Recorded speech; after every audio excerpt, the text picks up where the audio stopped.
लेकिन मुझे कम से कम 50 बच्चे ऐसे चाहिए जो कमेंट सेक्शन में आकर के बोलेंगे कि yes I want to check myself. तो मैं उन 50 बच्चों के लिए या 50 से ज़्यादा बच्चों के लिए एक टेस्ट पेपर कंडक्ट कराऊंगा। वो IMUCT के लेवल का होगा या ऐसा भी हो सकता है कि IMUCT का प्रीवियस ईयर कोई पेपर हो। Hey guys, this is शोभित और वीडियो शुरू करने से पहले आपको एक इन्फॉर्मेशन देना चाहता हूँ कि हमारा नया बैच स्टार्ट हो चुका है IMUCT और स्पॉन्सरशिप के लिए, जो कि अगस्त 2024 के लिए है। अगर आप इस बैच को ज्वाइन करना चाहते हो तो फटाफट हमारे नंबर पे कॉल करो, दैट इज 9140191138। इसके अलावा काफी सारे मास्टर क्लासेस भी हो रहे हैं, आप उनको भी ज्वाइन कर सकते हो जो कि कंप्लीटली फ्री है। Okay, now let's start. नमस्कार दोस्तों, मैं हूं शोभित और अभी हम एक वीडियो की सीरीज़ लेकर के आ रहे हैं जिसका नाम है केस स्टडीज़। ये बहुत ही इंपॉर्टेंट है यार। केस स्टडीज़ क्यों बहुत ज़्यादा इंपॉर्टेंट है? देखो अभी क्या हुआ कि जैसे हमने मास्टर क्लासेस किए ना, फ्री मास्टर क्लासेस किए, काफ़ी सारे बच्चे आए हमारे पास। हमने करीब एक सर्वे टाइप का किया, करीब 150 से 200 बच्चों को कॉल किया है। और 150 से 200 बच्चों को कॉल करने के बाद जो उनकी साइकोलॉजी हमें समझ में आई है ना, जिसकी वजह से हमें ये समझ में आ रहा है कि बहुत सारे बच्चे क्यों सिलेक्ट नहीं हो पाते, उनके ऊपर हमने कुछ केस स्टडीज़ बनाई है। ठीक है, तो ये केस स्टडीज़ कभी पर्सन टू पर्सन भी हो सकती है कि किसी स्टूडेंट के बारे में बात की जा रही हो, बट फिलहाल जो हम बात कर रहे हैं अभी, मेरे पास जो मैं 2 वीडियोज़ अभी लेकर के आ रहा हूँ, उनमें से एक तो है IMUCT प्रिपरेशन से रिलेटेड और दूसरी केस स्टडी है इंटरव्यू प्रिपरेशन से रिलेटेड। तो पहली केस स्टडी जो है जो कि IMUCT प्रिपरेशन से रिलेटेड है। ठीक है, इसमें हम 3 चीज़ों, हर एक केस स्टडी में हम 3 चीज़ों के ऊपर बात करेंगे। पहली बात होगी कि करंट रियलिटी क्या है, दूसरी बात उस करंट रियलिटी के पीछे का माइंडसेट क्या है, और तीसरी बात कि उसके क्या दुष्प्रभाव, मतलब कि क्या कॉन्सिक्वेंसेस सामने आने वाले। ये 3 फेज में हम बात करेंगे। तो IMUCT की प्रिपरेशन से रिलेटेड जब हमने काफ़ी सारे बच्चों से बात करी, जैसा कि मैंने पहले भी बताया था, तो कि हम ऐसा कर रहे हैं और देख रहे हैं कि बच्चों की क्या कंडीशन है, तो मैंने आपको बताया था कि कुछ पैरामीटर्स होते हैं जिनके ऊपर हम ये चेक करते हैं कि उनकी प्रिपरेशन कैसी चलती है। तो मैंने ये देखा कि करीब 90 to 95% स्टूडेंट केवल कंटेंट फोकस है। कंटेंट फोकस का मतलब क्या है कि वो केवल एक जगह तक ही सोच पा रहे हैं कि क्या आएगा एग्जाम में। अच्छा, PCM आएगा 11th-12th का, ओके, और क्या आएगा, एप्टीट्यूड आएगा, और क्या आएगा, इंग्लिश आएगा, बस। ठीक है, तो ये तो 11th-12th का है, मेरे पास तो कंटेंट है। वो केवल इस बात में ही खुश है कि उनके पास कंटेंट है या उनके पास किताबें हैं, और अगर वो किताबें नहीं हैं तो वो टेलीग्राम ग्रुप में जा रहे हैं, व्हाट्सएप ग्रुप में जा रहे हैं, लोगों से पूछ रहे हैं, और जैसे ही वो किताबें या कंटेंट उनके पास आ जा रहा है, दे आर हैप्पी कि हमारे पास कंटेंट आ गया। इसके आगे के प्रोसेस के बारे में वो ना तो सोच पा रहे हैं, ना समझ पा रहे हैं, और ना उसके ऊपर काम कर पा रहे हैं। ये किसकी कंडीशन है? 90% लोगों की कंडीशन है।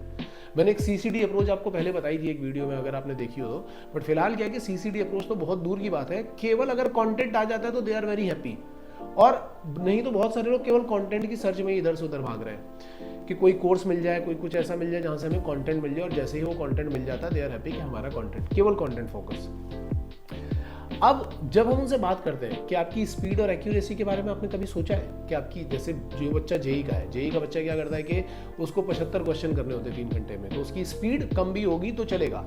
मतलब 75 में से अगर आपके 30-40 भी सही हो जाते हैं, दैट इज गुड, यानी आप 1 घंटे में 10 क्वेश्चन भी कर पा रहे हो, दैट इज गुड। लेकिन यहाँ पे 200 क्वेश्चन आने वाले हैं, और 200 में से कम 120 आपको डिसेंट रैंक चाहिए, तो 120 तक पहुंचना होगा, मतलब 1 घंटे में 40 क्वेश्चन तो फिर भी होने ही चाहिए।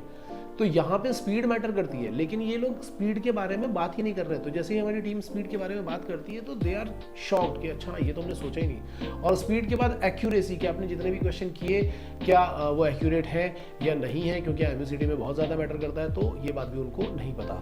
नेक्स्ट पॉइंट आता है एनालिसिस एंड करेक्शन। देखो एक साइकिल है, जैसे आप मेरे पीछे भी देख रहे होंगे ना, तो ये पूरी की पूरी साइकिल में हम लोग काम करते हैं कि जब आप कोई काम सोचते हो, उसके बाद उसको एग्जीक्यूट करना पड़ता है, एग्जीक्यूट करने के बाद उसकी एनालिसिस करनी पड़ती है, एनालिसिस के बाद आप उसको करेक्शन करते हो, तब जाकर के आपको पहली सक्सेस मिलती है। जैसे आप सपोज करो हम टेस्ट की बात करते हैं कि कोई एक बच्चा है जो टेस्ट पेपर लिखने जा रहा है, एक तो वो इसी से ही खुश है कि टेस्ट पेपर मिल गया है, टेस्ट पेपर मिल गया मेरा तो हो ही जाएगा, टेस्ट पेपर मिल गया मेरा तो हो जाएगा। और इसी चक्कर में कई लोग उनको सारी चीज़ें बेच भी रहे हैं कि हम, मेरे से 500 क्वेश्चन का सेट ले लो, इतने से ही सब कुछ आ जाएगा, मेरे से 1000 क्वेश्चन का सेट ले लो, इतने में से ही सब कुछ आ जाएगा, और वो लेकर के खुश हो जाता है कि सेट आ गया है। अब इससे अगर एक लेवल ऊपर उठना है तो आपको क्या करना पड़ेगा कि पहले उस क्वेश्चन सेट को करना पड़ेगा। जब आप उस क्वेश्चन सेट को करोगे तो मेहनत लगेगी, ठीक है। और उसके बाद का स्टेप क्या है, आपने एग्जीक्यूट तो कर दिया, अब आप उसको क्या करोगे, एनालाइज करोगे कि इसमें से कितने सही हुए, कितने गलत हुए, और फिर एनालिसिस के बाद आप उसको करेक्शन करोगे कि जो गलत हुए वो क्यों गलत हुए, जो नहीं हुए वो क्यों नहीं हुए, और एग्जाम में ऐसा हो गया तो क्या होगा, तो मुझे फॉर्मूला बुक बनानी चाहिए। तो जब आप इसको करेक्ट करोगे, ठीक है, तब जाकर के आपको पहली सक्सेस मिलेगी, और इसके लिए आपको बार बार टेस्ट देना पड़ेगा। लेकिन मैक्सिमम बच्चे इस लेवल तक पहुंचे नहीं है, एनालिसिस और करेक्शन के लेवल तक वो पहुंच ही नहीं रहे। नेक्स्ट चीज़ है न्यूमेरिकल प्रैक्टिस। देखो हम लोग जैसे क्लास में पढ़ाते हैं ना, हमारे पास काफ़ी सारे बच्चे होते हैं, हम लोग पीछे पढ़ के पढ़ाते हैं, तो भी वो बच्चे क्लास में न्यूमेरिकल प्रैक्टिस नहीं कर रहे होते। तो आप ऐसे सोच करके देखो कि जो बच्चा ये बोलता है कि हम घर पे प्रिपरेशन कर रहे हैं या ऑनलाइन प्रिपरेशन कर रहे हैं, जिनके पीछे कोई पढ़ा ही नहीं है, उनमें से कितने लोग आपको लगता है कि न्यूमेरिकल प्रैक्टिस कर रहे होंगे? 90% नहीं करते। ये हमारे सर्वे का रिजल्ट है। केवल वो बच्चा जो एक्चुअल में बहुत ही ज़्यादा फोकस है, CCD अप्रोच को लेकर के चल रहा है, मतलब कि कॉन्सेंट्रेशन, कंसिस्टेंसी एंड डिसिप्लिन को लेकर के चल रहा है, ऐसे 3 या 4% बच्चे ही हमें मिले अपने सर्वे में। ठीक है, बहुत सारे लोग मेमोराइजिंग नहीं कर रहे हैं, मतलब जो फॉर्मूले याद करने हैं, कॉन्सेप्ट याद करने हैं, उनके दिमाग में पता नहीं किसने ये फितूर डाल रखा है कि मेमोराइज करने से कोई फायदा ही नहीं है। आप सोच के देखो, मैथ्स में कितने सारे फॉर्मूले हैं, फिजिक्स में कितने सारे फॉर्मूले हैं, और इंग्लिश में कितनी वोकैबुलरी है, और इनमें मैक्सिमम क्वेश्चन जो है वो फॉर्मूला बेस ही आएंगे, मतलब सारी चीज़ें आपके दिमाग में होनी चाहिए। लेकिन मैक्सिमम लोग ये बोल रहे हैं कि अरे नहीं हमें मेमोराइज, मैं तो कर ही नहीं पाता, मुझसे तो याद होता ही नहीं है। ये एक नया मतलब कूल बन गया, it is a new cool, कि आजकल हम बोलेंगे कि मुझसे याद नहीं होता, तो that is very good.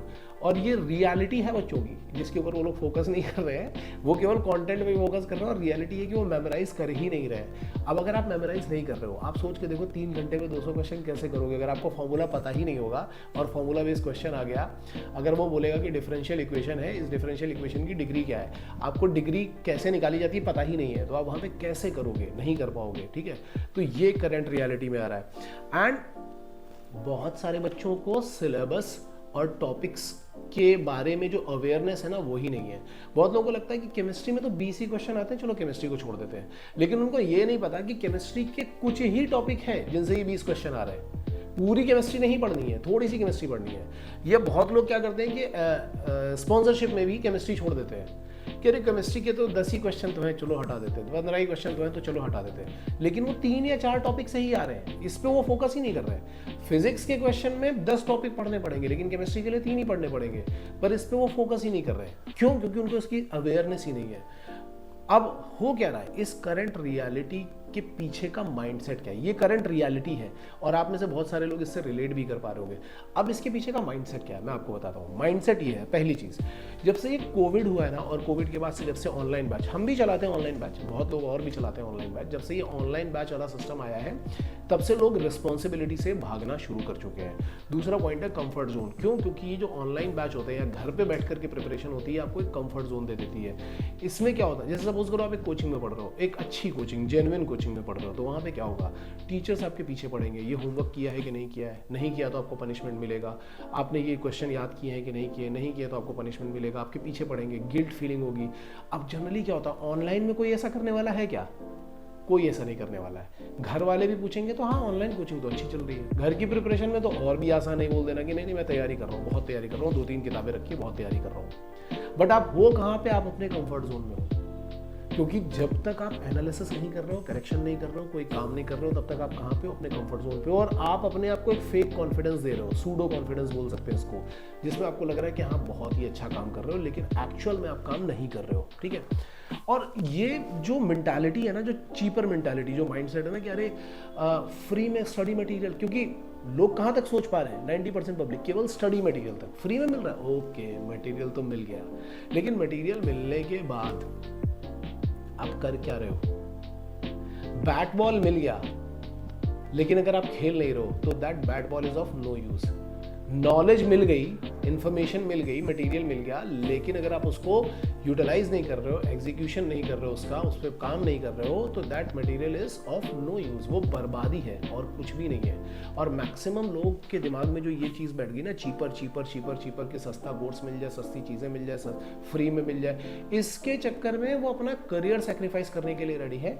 But एक लेवल आगे आकर के उनको क्या दिखाई पड़ता है, देखो मैं आपको दोनों चीजें दिखा रहा हूँ, आप बताना कि आपको उसमें से अच्छा क्या लग रहा है, और ये बताना कि उसमें सही क्या लग रहा है। एक कोर्स है जो 5 से 7 हज़ार के बीच में है, स्टडी मटेरियल मिल जाएगा, सिर्फ 2 घंटे की ही क्लास करनी है, कोई आपसे कुछ पूछेगा नहीं कि आपने क्या किया क्या नहीं किया, घर पे आपके कोई कंप्लेंट नहीं जाएगी, मॉम डैड से कोई बात नहीं करेगा, ठीक है, और आपके ऊपर भी कोई चिल्लाएगा नहीं। आप क्लास अटेंड कर रहे हो नहीं कर रहे हो, कोई फर्क नहीं पड़ता। अब मन करे तो आओ, नहीं मन करे तो मत। इंटरव्यू देने का मन करे तो करो, नहीं करे तो मत करो। एक तो ये कोर्स है सिर्फ 5 से 7 हज़ार का। दूसरे में आपको 50 हज़ार देने हैं। यहाँ पे आपको 8 घंटे पढ़ना पड़ेगा, टीचर्स की डांट भी खानी पड़ेगी। टीचर्स आपको और 8 घंटे के अलावा भी बिठा सकते हैं कि इसको भी पढ़ो, और अगर आप क्लास अटेंड नहीं करते तो आपके घर में कंप्लेंट करी जाएगी। ठीक है, आपको घर में बताया जाएगा कि बच्चा पढ़ाई नहीं कर रहा है। आपको यहाँ पे रगड़ के मेहनत करनी पड़ेगी, और हो सकता है कि आपको जिम भी करवाएं, वर्कआउट भी करवाएं, और आपको क्रिकेट भी खिलवाने ले जाओ, और उसके बाद आपको फिर पढ़ाई भी करवाएं, सब कुछ करवाएं, एकदम तोड़ के रख देंगे। दोनों में से कौन सा वाला अच्छा लग रहा है? लेकिन अपने दिमाग से सोचो कि दोनों में से कौन सा वाला सही है। ठीक है, दोनों में डिफरेंस आपको समझ में आ जाएगा। अब आते हैं कॉन्सिक्वेंसेस पे। तो ये जो पहला वाला क्राउड है ना, जो केवल कंटेंट फोकस है, अब ये करता क्या है? जैसे हम लोगों ने इनसे बात करी तो हमने बोला कि भाई तुम्हें तो एक्चुअल में ज़रूरत है, तो दे आर लाइक नहीं नहीं हमें नहीं करना, हमें कुछ नहीं करना, हम पैसे नहीं पे करेंगे, हम ये भी नहीं करेंगे, हम वो नहीं। ठीक है, आप पैसे मत पे करो। ठीक, तो मैंने बोला कि घर पे प्रिपरेशन करो, हाँ वो हम देख लेंगे। इनमें से क्या होता है, मैक्सिमम बच्चे, देखो इनमें से वो बच्चा जो एक्चुअल में CCD अप्रोच फॉलो करेगा वो निकल जाएगा। बहुत सारे बच्चे निकल जाते हैं, लेकिन वो बहुत सारे बच्चे बहुत इतने से ही होते हैं, ज़रा ऐसे नंबर। मैक्सिमम बच्चे क्या होते हैं, या तो 9000 से 12000 की रैंक के बीच में होते हैं, जिनको ये तो हो जाता है कि हाँ मुझे रैंक मिल गई, लेकिन कोई कंपनी नहीं मिलती, या फिर इनको कुछ नहीं मिलता। जब इनको कुछ नहीं मिलता, ऐसे बहुत सारे बच्चों को मैं जानता हूँ, जब इनको कुछ नहीं मिलता तो ये क्या करते हैं, अपने घर में बात करेंगे, घर वाले भी बेचारे परेशान हो जाते हैं कि चलो ठीक है, अच्छा तुम क्या करोगे, BSc कर लो, BBA कर लो, BCom कर लो, ये कर लो, वो कर लो, और उसके बाद ये अपना करियर चेंज कर देते हैं, और पूरी लाइफ एक मीडियोकर जीते, मीडियोकर की तरह अपनी लाइफ पूरी निकालते, चिड़चिड़ाते रहते हैं, और यही सोचते रहते हैं कि काश उस मोमेंट पे मैंने ऐसा कर लिया होता तो आज मेरी लाइफ ऐसी होती। और क्योंकि ब्लेम गेम खेलने की आदत होती तो हमेशा ये बोलते रहते हैं कि मेरा उसकी वजह से ख़राब हो गया, मेरा इसकी वजह से ख़राब हो गया। ठीक है, ये सारी चीज़ें करते रहते हैं। मैं आप सभी लोगों को, आप में से मैं उन लोगों की बात कर रहा हूँ जो एक्चुअल में प्रिपरेशन करना चाहते हैं। अगर आप एक्चुअल में प्रिपेयर करना चाहते हो ना, या एक्चुअल में चेक करना चाहते हो कि आप कौन से लेवल पे लाई कर रहे हो, तो मेरा सजेशन आपसे ये है कि आप हमारे यहाँ पे आकर के टेस्ट पेपर दे सकते हो। लेकिन ये टेस्ट पेपर मैं ऐसे नहीं रखने वाला हूँ, पैसे नहीं चार्ज करूँगा, लेकिन मुझे कम से कम 50 बच्चे ऐसे चाहिए जो कमेंट सेक्शन में आकर के बोलेंगे कि yes I want to check myself. तो मैं उन 50 बच्चों के लिए या 50 से ज़्यादा बच्चों के लिए एक टेस्ट पेपर कंडक्ट कराऊंगा। वो IMUCT के लेवल का होगा, या ऐसा भी हो सकता है कि IMUCT का प्रीवियस ईयर कोई पेपर हो, ताकि आपको अपना लेवल पता चल जाए कि आप किस जगह पर हो, और हम आपको ये बता सकते हैं कि आप यहाँ से कैसे क्या करोगे तो कैसे आगे जा पाओगे। ठीक है, बट इसकी कंडीशन ये है कि आपको कम से कम 50 कमेंट यहाँ पे नीचे आकर के करने के, yes you are ready for that. Okay, so with this information, Shobhit signing off, all the best guys.